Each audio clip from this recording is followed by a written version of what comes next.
Hey guys, you know who it is, what's going on, when it's happening, where it's at, and why we're here today. How you doing? It is I, the sublimely magnificent Big Ugly himself, Omari Ellis Feo Grande on YouTube, back with another episode of This Guy Hasn't Seen, and I am joined as usual by my co-host and running mate, one of my best friends in the world, El Director himself, Chill Bill Smith. Hey, Omari, thank you so much for having me back. As always, I love doing this thing that we have done, this little movie club of ours. I encourage everyone to do it. If you're not already in a book club or something like that, this might be a little bit of an easier route in to a club of that fashion. It works just the same. You just trade movies back and forth that one person hasn't seen and the other hasn't. Maybe sometimes you get a little weird with it. You mix it up. You throw some spice in it. You grab a suggestion from outside the group. We all haven't seen. Yeah, and let's break the ice for everybody. That's what we did this time. How convenient that I just told that story. Oh yeah, it was very the right amount of convenient. That's right. It was a suggestion from a family member of mine, one of my sisters. She suggested this movie, 2023's Dashing Through the Snow, right? Dashing Through the Snow from 2023. A divorced social worker takes his daughter on a ride along with him on Christmas Eve. Director Tim Story, writer Scott Rosenberg, stars Lil Rel Howery, Ludacris, and Madison Sky Validum. This is a Disney Plus movie that came out just a hot minute ago. We're fresh on this one. Yeah. So I had Thanksgiving was recently. I called my family, chatted with them, everyone involved in that. And then when I called this particular sister, she mentioned I was like, what you up to? Well, right now I'm watching this movie. It's not that good. I saw this other one the other day though, this good one, Dashing Through the Snow. And I'm like, oh really? Yeah. It's got Ludacris and she mentioned Ludacris and Lil Rel, and I hadn't really put the face to Lil Rel. I get it now when I see it, but I was like, oh, okay, Dashing Through the Snow, and I'm like, I might watch this and then recommend it to Bill, but right around that time we had rearranged our schedules for when we shoot things, and we ended up watching Star Wars sooner, and so I was like, you know what, I'll just use it as a suggestion to the both of us from someone outside, because we've done that before. Why not continue? Do what these guys haven't seen. It sounded fun. Ludicrous. This is our house. We make the rules. Yeah. And so that's what we did. Dashing Through the Snow. Yeah, so you probably hadn't heard of it either. Would it be coming out this year straight to Disney Plus? But no, I can tell you that maybe in hindsight I saw the banner for it on the top of Disney Plus. Okay. While in there for something else. There's that big banner at the top that'll scroll, and I think maybe I might have seen it right before you suggested this, but never really acknowledged it. Yeah. But otherwise didn't know that it existed. Yeah. What were you expecting? Well,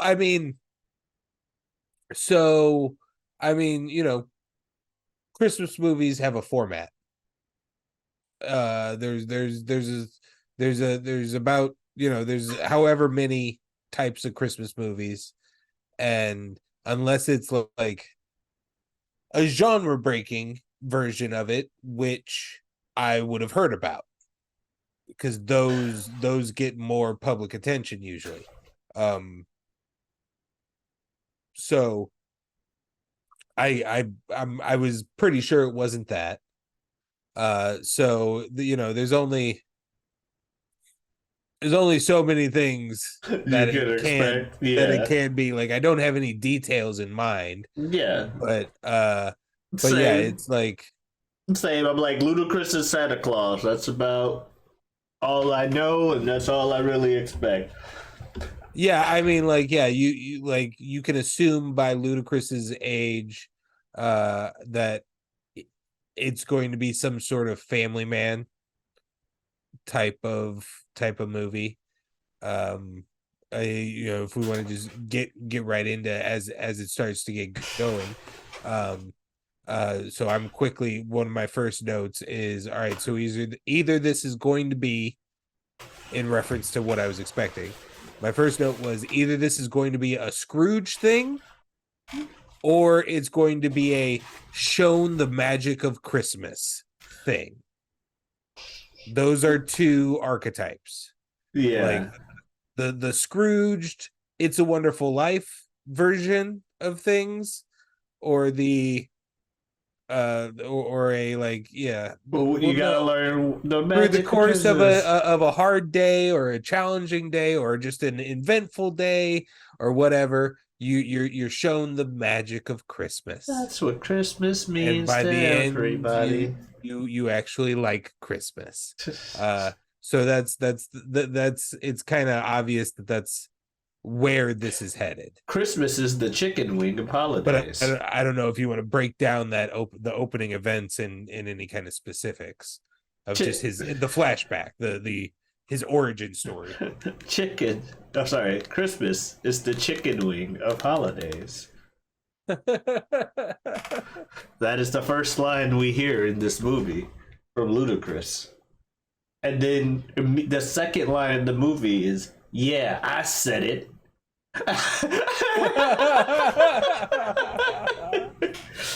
but because apparently this guy who really hates Christmas, this narrator, also really hates chicken wings, because he's like, yeah, too much work and overrated.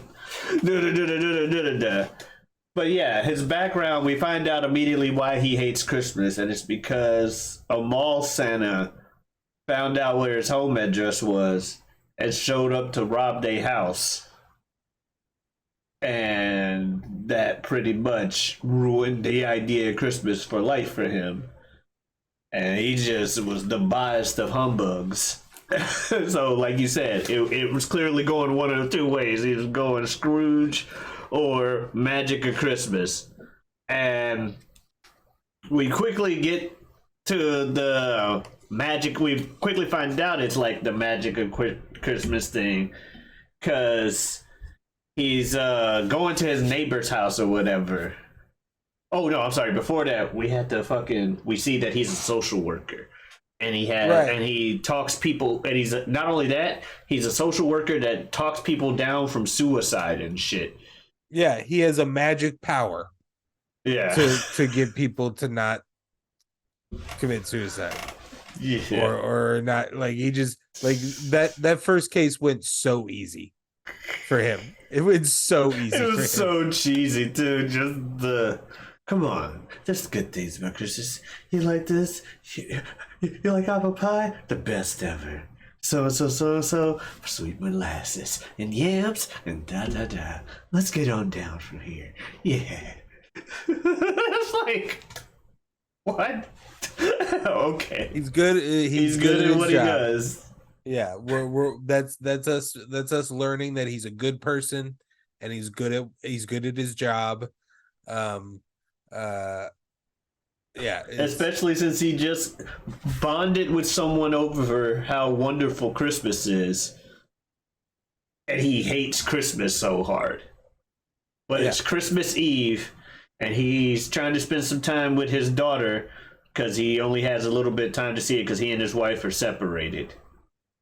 And he's visiting his neighbor's house, but while he's about to go out with his daughter, because his neighbors, I think, needed him to pick up a cat or something, or a dog or something, or feed the cat. Feed the cat, yeah. And he goes in there, and he catches Santa coming down through the chimney. Or a guy, he catches a guy coming in from the chimney, like, I'm stuck. Get me out of here. And I'm like, now, to be fair, and even Santa admits it at one point, Ludacris has all the reason in the world to believe this is another robber. Like, he, especially because he got robbed by Santa as a kid. Now he sees someone else sneaking into someone who shouldn't be home's house. But very similarly, very similar look, fingerless gloves, like all kinds of details, very similar. just the current model is just nicer of everything, nicer versions of the same trappings that robbed his house. Yeah. And then I was just like, my note was just like, this Santa character, because when he first shows up, he's just he's very eccentric. Yeah. Oh yeah. My note was, is Lil Rel gonna save this movie? That is something I came to a little. That was a realization I came to a bit later. But at first I was just still kind of on the fence because I wasn't sure how I felt about it. I'm just like, okay, but it kind of was a similar vibe. Like, this movie's gonna rise or fall with the Santa character. Oh yeah, I mean, he's playing it big, but like, yeah, he's the movie needs him to be. Yeah. Or else, I mean, Chris Bridges is doing fine. It's just very boring. Yes. He's not given much, and he's super basic, and it's not deep dialogue by any means. Like, when he gets out of the flashing back to the job scene, when he gets out of the car and he like declares in very obvious exposition, I am a caseworker. I work just in case you, the audience, don't know what this is, let me let you know what a caseworker is. Just kind of very obvious dialogue that he's got to get through, and he does it fine. It's just not great. And like you said, the speech up top is just kind of cheesy, but he does a really good job with it. Yeah. Like, no, man, I believe in potatoes. Yeah, potatoes. Yeah, potatoes. Because he never lies. He never talks about him liking Christmas. He just asks him, like, man, do you remember what your mama used to cook when you were young? What was it? Oh, was that meat falling off the bone? Like, he's not lying if he says that he loves the food that comes with Christmas. He's never said that he doesn't like the food. But yeah, he's doing he's doing a fine job. It's just nothing. He's not given anything special, because Lil Rel is about ready to come into this movie and be crazy big Santa Claus, and like just joke. So he's prepared. He's already the straight man for what Lil Rel's about to be. Unfortunately, he's just got some screen time for a while at the beginning of this movie that I'm just being left a little bored. And then the second the Lil Rel scene happened, and he's just like, bam, bam, bam, bam, all over the place. I was into it there for a minute. Yeah, and like early on, he has all these little Santa fun facts and stuff, like, because it seemed like they're like, this is Santa, but it ain't your Santa. This is our Santa. And it seemed like they were trying to establish that, like, when it was like, Santa fun fact number 2, I actually do this, like, his farts smell like cinnamon. Mm-hmm. And then we get our first shot of the villains, which I thought they would be just like this the rest of the movie. I didn't know what the fuck they were up to. I thought they were as mystical and magical, because I'm like, clearly this is the actual Santa Claus. Santa sweats glitter. They do it so bad. First of all, that's my biggest complaint with this movie, is the slice that they cut out of it and threw at the end of the movie, or near the end of the movie. It's just it's not done well, and it makes you feel like you missed 10 minutes of the movie. Like you see that scene of the mayor being super shady with an iPad, Yeah. and you're and the characters being the bad guys being dressed up and everything, and then all of a sudden this whole stuff happens with Ludacris and a Santa and blah blah blah, and at the end of it, oh, he has an iPad, and then the bad guys pull up and they're like, our iPad, and you're like, all right, so did I like miss a scene where they interacted and And accidentally switched iPads? What is going I'm like, do on? they want Santa's iPad so they can get access to the naughty and nice list? Because I'm trying to think of shit like when I was joking about the Star Wars Christmas special being, like Darth Vader. I was not out the nice list. I will attack Santa and get this thing. Point the Death Star at the North Pole. Shit like that. No, but I didn't know what the hell was going on. I don't understand why you needed to hide that little piece to flash back to it. Because like it's funny to have Santa jumping out of a car and wondering why he keeps jumping out of a car. That's what I'm guessing is what they're saying. Because I'm sure as hell wondering why the fuck he kept jumping out of the car for no reason. All right, bye. Yeah, I guess. But I mean, when you boil it down to it, it's kind of purely just for because everything else would have still happened the same way. Yeah. If Ludacris and his daughter were simply just carting him along and he was being honest with them while they were being chased by these bad guys, I don't know. But yeah, they just wanted the mystery of why he's like, being chased. We had already established that the mayor was a bad guy. You had already established the three bad guys. You had not established Santa, but you were about to, and instead you cut his first scene that he would have been in, and put it just doesn't make any sense to me, but it doesn't make sense to me. You were just like, why would you do that? That's the only offer I got for you for an answer is they're like, well, if the main character is going to be in the dark about this, why not have the audience also just kind of empathize more with Ludacris? Like, what the fuck is going on? Why does he keep running from these people? Clearly he's up to something. Or it helps him seem even more shady. It's like, because the stuff he does gets more and more magical as the movie goes on.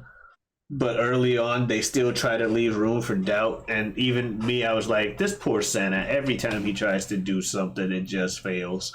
He's trying to prove. And there was a moment there where I was wondering if it would actually end up just being that he's a crazy person. Yeah. So that's another reason why. If they show us early on that this is, in fact, the real Santa, that intrigue, that even for as brief of a moment as it is, the intrigue of, is this actually a fucking crazy person? Now, the second it becomes obvious to the audience, even though it will still take a while to be obvious to the main character, but the second it becomes obvious to us that it's the real Santa, they need to be showing us that other thing. Waiting till the end of the fucking movie, like you said, nah. Yeah.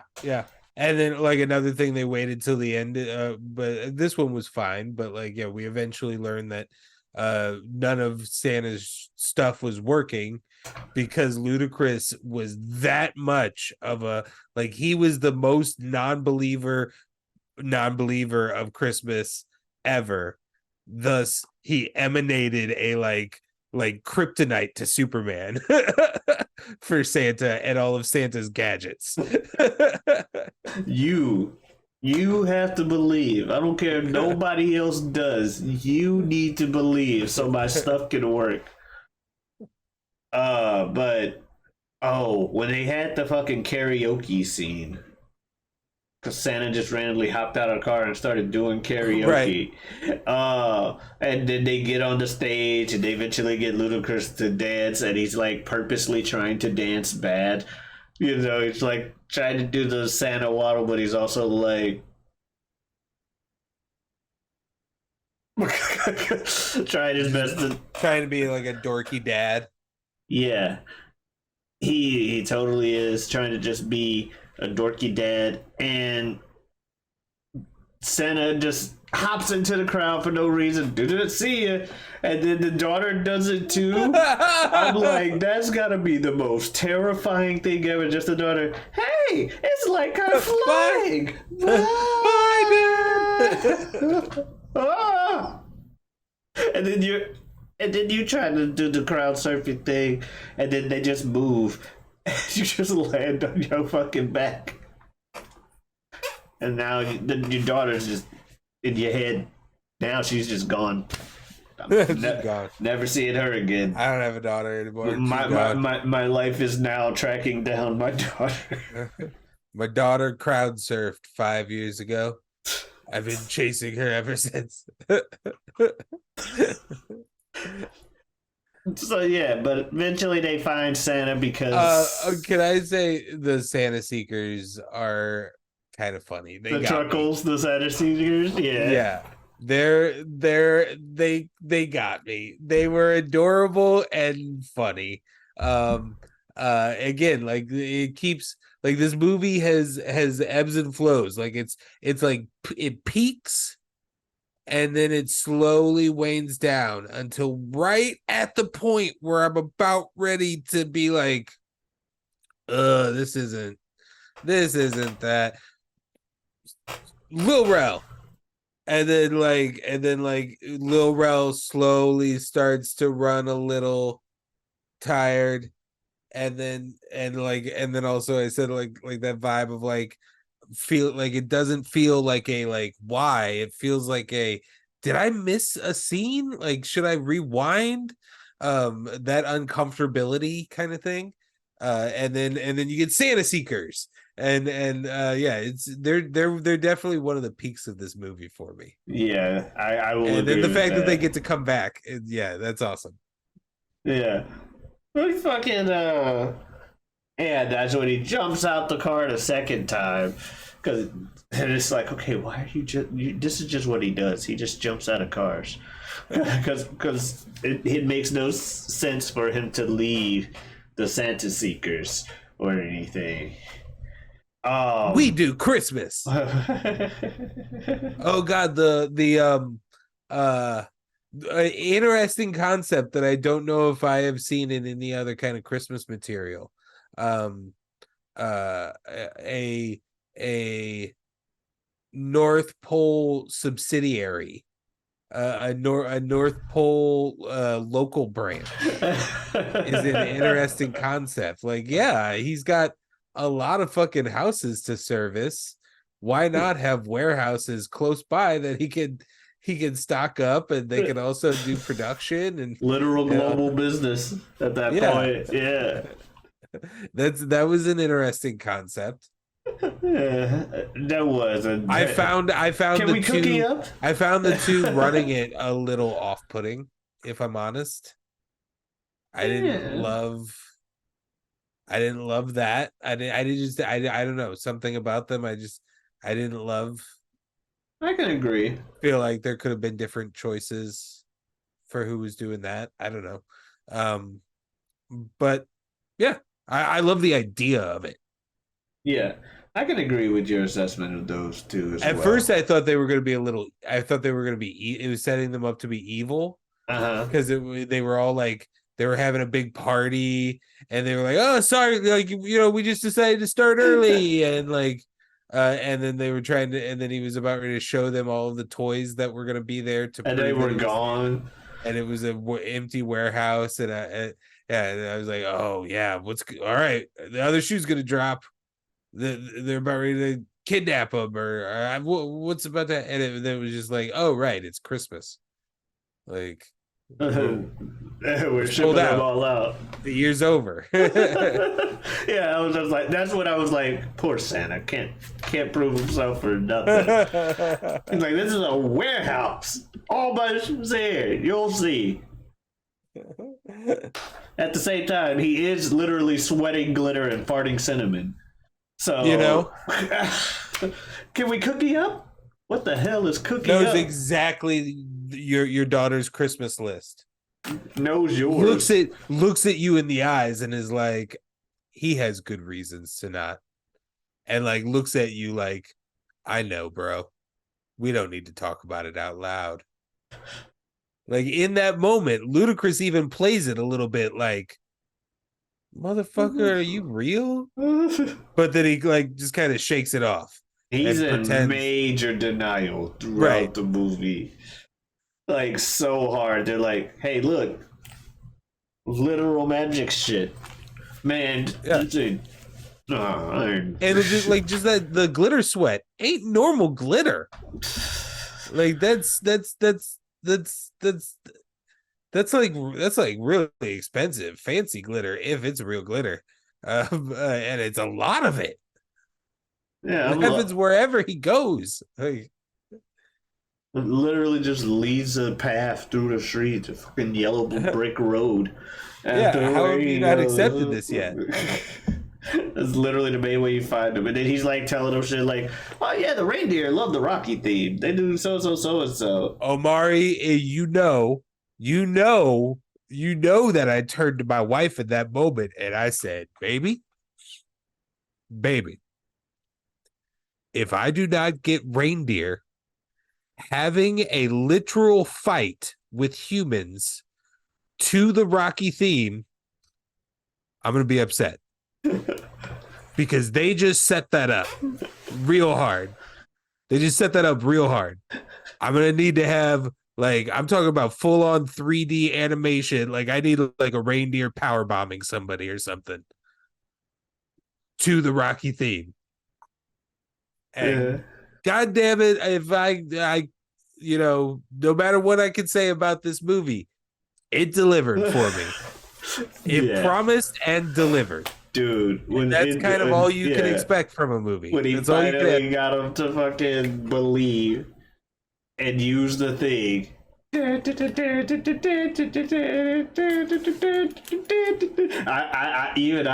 was sitting here, I was just like, me on the couch.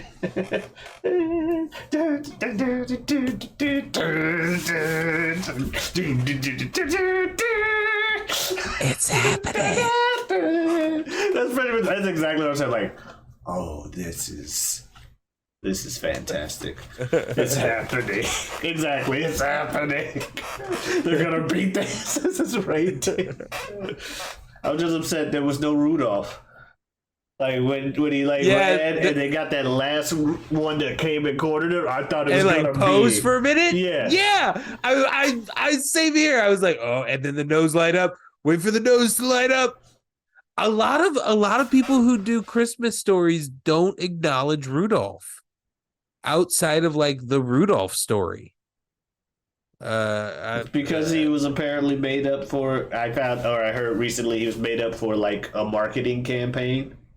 Oh, was like Franklin and Bash the original Rudolph, or I don't remember who did it, but someone came up with an idea to use him as a mascot, and then came up with all that Rudolph the Red-Nosed Reindeer and stuff for a big marketing campaign, and it caught on and became part of the mythos of Christmas. That's funny.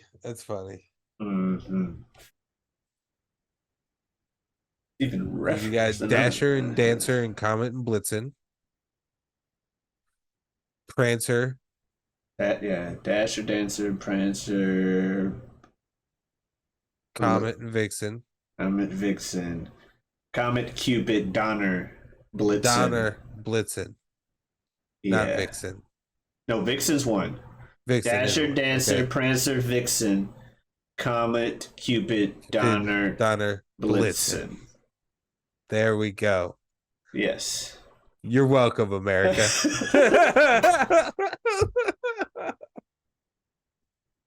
The most famous reindeer of all, Chopper the Blue-Nosed Reindeer. Anyway.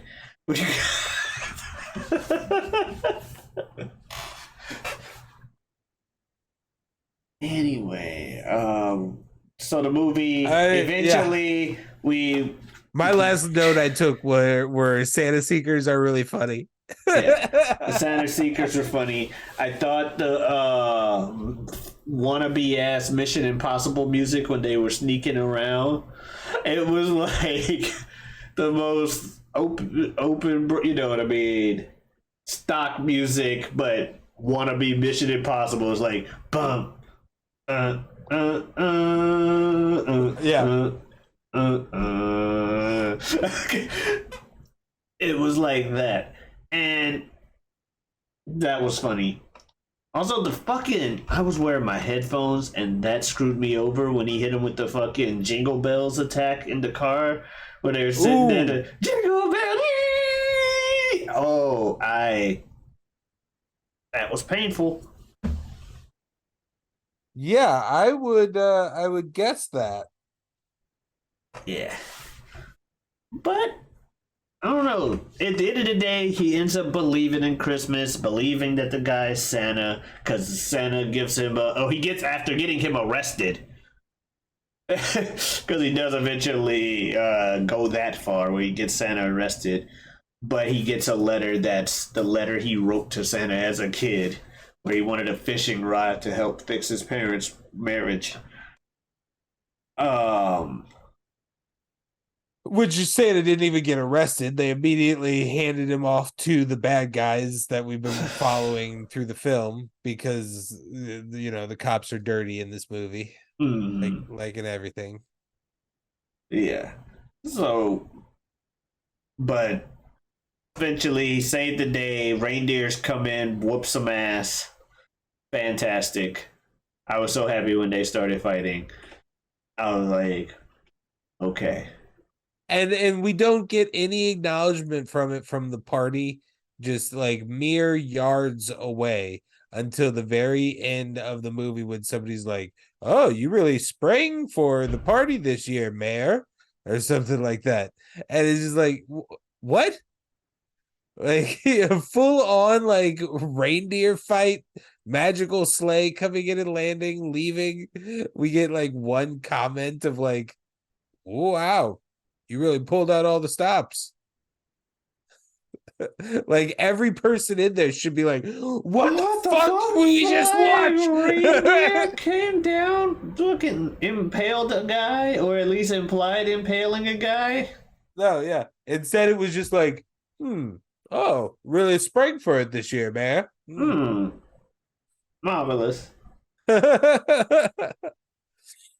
But yeah, and we kind of also missed the subplot of his wife wanting him to bring the daughter home by a certain time, and the Initially offering some pepper, basically it's a booty. Basically, it's a booty. At the begin, there's a moment in this movie where Ludacris is actively choosing to help a man in that he thinks is in need instead of going home and getting some Christmas booty. A little bit of Christmas booty in the flavoring of peppermint.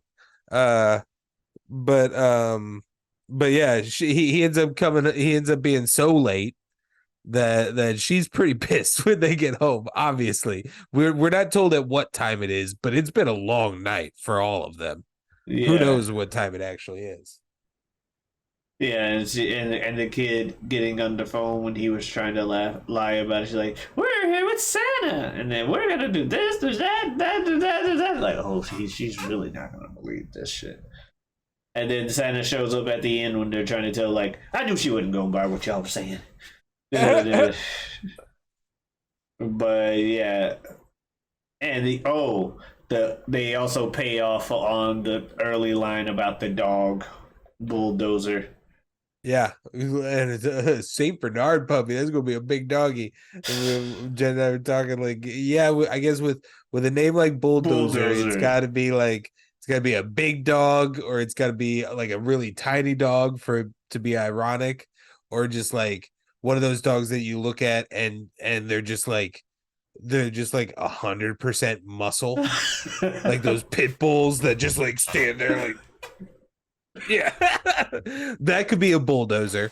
But then otherwise, yeah, you need a giant of a dog to be bulldozer. Yeah, so that was. But also, cool. that's way too long of a name. You know, you're gonna be calling that dog Bull. That dog, Dozer, that dog's gonna be Bull on day 2. Bull or Dozer. Yeah. Dozer, come here, Dozer. Bulldozer. Anyway, so that's, I'm pretty sure that's the movie. I don't think there's anything else to touch on really.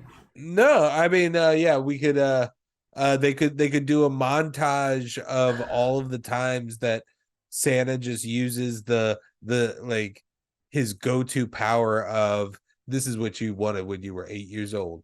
And like then the face on people going like Yeah, he loved how doing did you know that. that? He loved doing that. Just so, bam. Oh yeah, Timothy McMatthews, who wanted a little My Little Cowboy set. You got that My Little Cowboy set, didn't you? I'm a good boy. Didn't you, Timothy? Who's a good boy now, huh? I got the Action Jackson or whatever the fuck it was. Yeah. Yeah, that's oh my gosh, what's his name? Oscar, no, Oscar was his name on The Office. Uh oh my goodness, how is he not? Oh yeah, Oscar Nunez. Oscar Nunez did a fun job. You can tell that he was just kind of given room to just like play around, do shit, which is understandable because he's a big improv guy. But yeah, he did a fun job. At times it was a little much. It was a little bit heavy handed, but it was fun. Yeah, that was. And moving into final thoughts, that's pretty much mine. You know what? Good movie, but fun, yes. It was fun, especially because of Lil Rel. Lil Rel definitely, like I said, the movie was gonna live or die with him, and it lived as far as I'm concerned. Yeah. I like some of the stuff they were trying for this new Santa mythos they're trying to throw out here with their own version of Santa. Like, oh, this Santa, you know, the fucking your next line. It's like the fucking Joseph Joestar your next line, but it's the gift that you had in like 1955 or whatever. You so I honey what? But so I gotta like that aspect of the Santa and everything. So it was cool, as well as like you said, the subsidiaries of this is where Santa's shops are set up, and all of this kind of deal. Yeah, some of the new Santa rules, they were enjoyable. Yeah, they were fun. Yeah, so that was cool. Don't regret watching it. I don't think it's gonna be like, oh, this year gotta turn on Dashing Through the Snow. But it's another thing where it's like, you know, years down the line when it's eventually on regular television, you're flipping through the channels, Dashing Through the Snow's on. Huh. I can watch this and laugh at this. And yeah. I don't know what that means, but that's what it means. No, yeah. I mean, yeah. Hey, this is a perfectly fine basic Christmas movie. Yeah. It's not offensive. It doesn't necessarily feel like you just wasted an hour and a half or anything like that. Correct. It's perfectly fine. I have a discussion that I was thinking about while watching this, and I don't know if we'd end up cutting this out or anything, but I'm just extremely curious, and this is the whole like institutionalized racism aspect of just growing up in America, maybe specifically growing up in white America. I don't remember even seeing a depiction of Black Santa until I was like a late teenager, and I saw like a statuette at Goodwill. I'm just curious, and this may be a completely stupid question on my part and very obvious for you. Did you grow up with Black Santa? I mean, the idea of Black Santa, yeah, there were Like like in your Lego home. stack and Like I stuff know like like that. Yeah, like Coca-Cola commercial on TV obviously is depicting no, white but Santa, yeah, but but like like yeah, in your home, an image of Santa yeah, would be a black. black man. Yeah, I've seen like black dancing Santas and stuff like that, or other black depictions of Santa. Yeah, there were also usually if it was in my own home and Santa was involved, it was the Uh-huh. Black Santa. Okay. Now, Yeah, I was yeah, just curious about that obviously, cuz like, the outside world, your yeah. marketing and stuff, it was, White Santa. I was familiar with White Santa. It's not like White Santa was forbidden to be mentioned in the house or the concept was forbidden to be mentioned. Enough that I was familiar with the fact that Uh-huh. the popular Santa is the White Santa. But I it's mean, yeah, just. it's like it was shoved down your throat. Like it was almost like we were trying to re-indoctrinate you. But like, I mean, yeah, like Santa at school would have been a white Santa. Like, I don't know. I was just intrigued by that because like it's just something that they squashed so like such a wide margin of the powers that be at that time, which were mostly white people, just determined that Santa was white and like someone who was not being shown it in their home.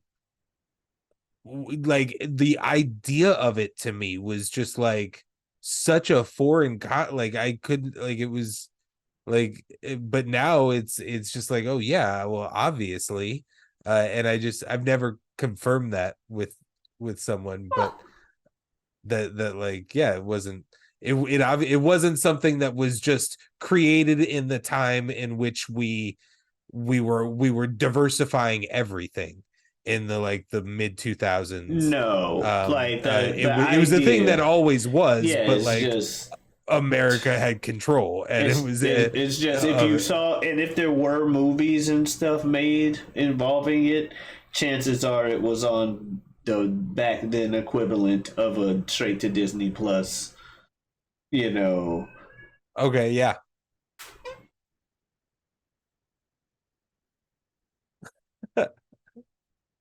But yeah, that was just that was the thing that I was curious about during the run of this movie, was just kind of the whole thing of different raced Santa, and how like it basically was the idea of it just never even existed in my mind for so long in my life, because everywhere was just yeah, white Santa. yeah, And we live in a cooler world now, as far as I'm like, I just want to state that emphatically. Like I like the idea of a Lil Rel as Santa. That's awesome. yeah. My Santa doesn't need to be the set the what is it, the Norman Rockwell Santa, the Coca-Cola Santa of our childhoods. Yeah, But yeah, this movie was okay. yeah. It was an okay movie. I don't regret watching it, and there were some moments where I legit laughed, and there were some moments where I legit was like, this is awesome, and that was the fucking reindeer. So it was what I was hoping. It was what I was hoping for, and that was better than the Star Wars Christmas special.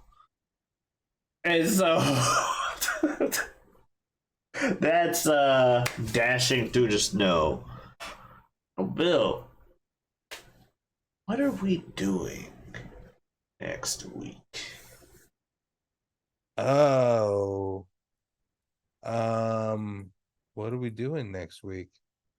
What are we doing next week? Are we Is it time? finally, finally, Super Jazz comes back to This Guy Hasn't Seen. Oh shit. You mean the shit y'all been talking about for months? It's about to happen. wrestlers. Now, it's about to happen. My back has been killing me for like. Oh yeah, I saw you do. You did a twist to represent something, and I saw the moment in your face where you went, "Oh my god, something just happened in my back." Yeah. Next week we're talking wrestling matches. We got 3 matches that were represented. Each of us is bringing one to the table. We gonna talk about them. We're bringing wrestling back to this guy hasn't seen next week. Stay tuned. Yes, and if you want to see you can also find stuff, Omari. If you want to see other stuff on the channel, yep, I just remembered that as well. If you want to see other stuff on the channel, go ahead and check it out. You can see our first episode where Bill and I were talking about wrestling and all of that. You can also find me. You can also catch us on Saturdays. Haha. You can catch us on Saturdays with our show You Don't Watch Sports, where we, the two of us, are your guiding light through the sea of sports conversation. Give you some little information to sprinkle into those conversations of sports throughout the week. If you don't watch sports, that's okay. We got you. Hence the name of the show. You can also find me elsewhere on YouTube on the Whatever We Want podcast with the aforementioned Super Jazz. Super Jazz. Thank you very much. As nature intended. We talk about... As nature intended. As nature intended. Yes, sir. Super Jazz as nature intended. Yes, sir. Yes, we just talk about that whatever we want. We don't lead the conversation. The conversation leads us, and we let the chips fall where they may every Tuesday. Well, that's us. The Whatever We Want podcast is every Wednesday with me and Super Jazz. And yeah, Super Jazz. We talked about wrestling a few weeks ago on that. Anyhow, you can You also always talk about wrestling. Show do. Maybe some other people want to get involved in the wrestling conversation. Oh, it's almost like someone needs to answer their Facebook messages. That's what's happening more consistently. Yeah. Not saying that life is life. We're all busy. Yes. We're all busy. We're trying to make time. We're trying to. You can't make an hour of time for your friends. All time is so. We're all busy. So it's short. okay. I can say this. So he precious. ain't watching his friend's show that he frequently appears on. You think he's seen Dashing Through the Snow? He ain't seen Dashing Through the Snow. Anyhow, you can find me on Twitter and Twitch at GeoTavi. That's GIOTAVI. Come on in. Stop on by. That's right. Bill, you got anything else you want to say to the folks out there? Nah, man. I got another shout out. I'm going to shout out Vancouver, China. Apparently, for the second time in 3 years, my most listened to song on Spotify has been All Time by Vancouver. China. So early in the cold rain. Okay. Really doing it justice, I'm sure. Trying to do the voice with also trying to sing it. No. If I can't be free and you're hiding me. Oh no, but no, I love that artist. He's he's got a new song, Dry January, dropping in just a matter of days. About time. Anyway, no, I'm happy. Anyhow, I don't know what this became at the end, but we'll see you around. Adios, this.